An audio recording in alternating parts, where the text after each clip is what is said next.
So he wouldn't have seen, for example, the killing of foreign captors, foreign prisoners as a scapegoat mechanism. Because that seems to be a universal practice too. It's like you win a war, you catch a bunch of people, then you ceremoniously murder some of them publicly in order to make a point about about your nation and about your strength, up and against another group, let's say. I don't know if he would have.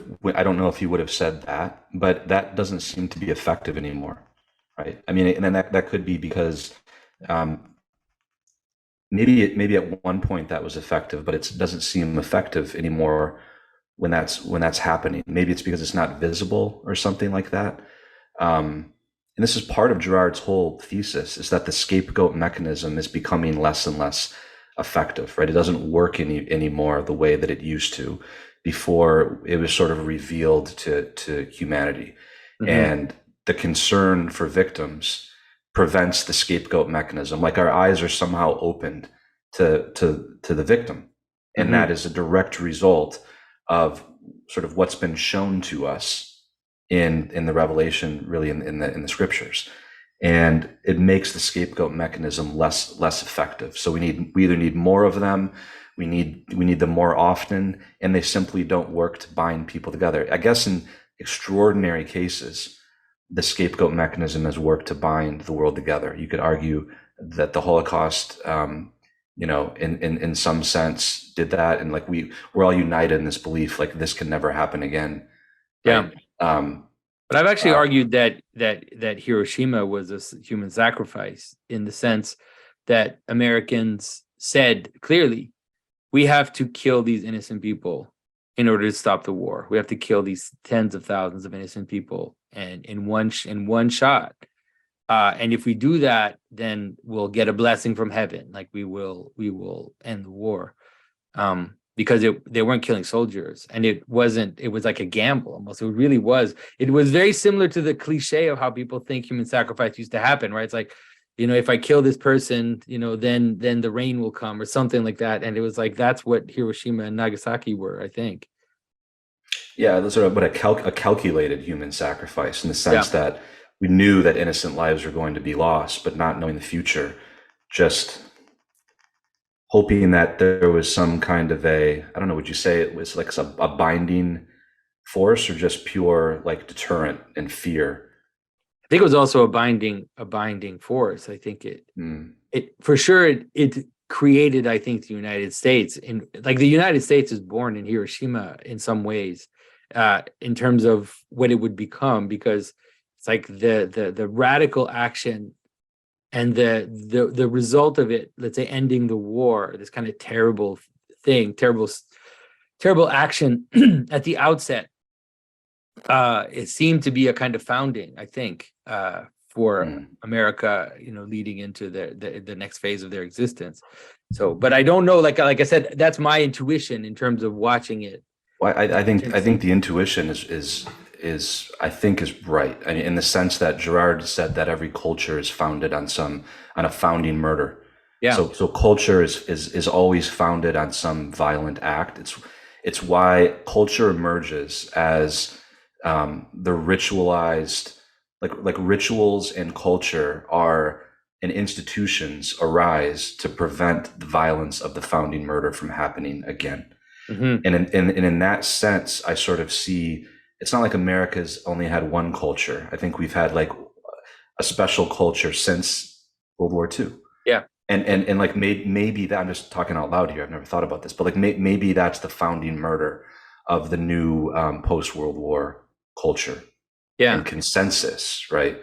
That we've had, right? These founding murders, and Yeah, um, there's a few secret scandals in World War II that nobody thinks about, because they kind of landed so deep in our psyche. The other example is that we always said we won the war, but we never say that it was actually the Russians greatly that won the war. And those Russians, we basically shook the hand with the devil in order to beat Hitler. And now, because of that, communism gets a soft play in the United States. And people always wonder, like, why is it people are so soft on communism? It's a very, very deep mythological reason. It's because our society is based on a very deep compromise in which we gave half of Europe to an evil empire in order to stop the war. So it's like there are these really deep sins that are at the origin of our civilization that we can't see. People kind of can't see them. But I don't know that, and that's not necessarily sacrifice, but it's like a weird sin that's at the origin of things. Well, I think it's very related, right? I mean, Girard's magnum opus is called "Things Hidden Since the Foundation of the World." These are the things that we don't want to admit about humanity, about our own violence. In Christian terms, you could say sinfulness, right? About our own weakness and frailty, the denial of death, all these things. There's these things hidden since the foundation of the world are our own propensity to murder and cover up.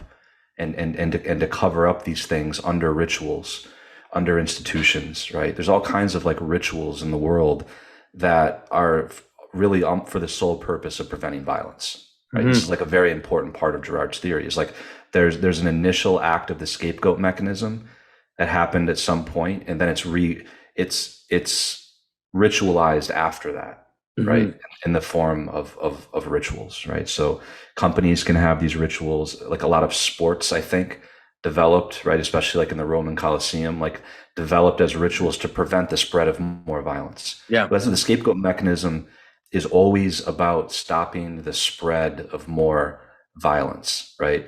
So Girard's line, Satan casts out Satan. It's like, I need to do a little bit of violence in order to prevent a lot of violence. Yeah. Which is a dangerous way to think, right? It's this like very sort of calculating way to think. I think it's terrible ethics. It doesn't account for the dignity of the human person. There's all kinds of problems, but Girard is saying that this is the pattern that humanity constantly falls back into, is thinking that we can prevent a lot of violence through targeted violence, through making scapegoats. But we always need to find another one. That's the cycle that, Christ stopped, right, by becoming willingly the scapegoat.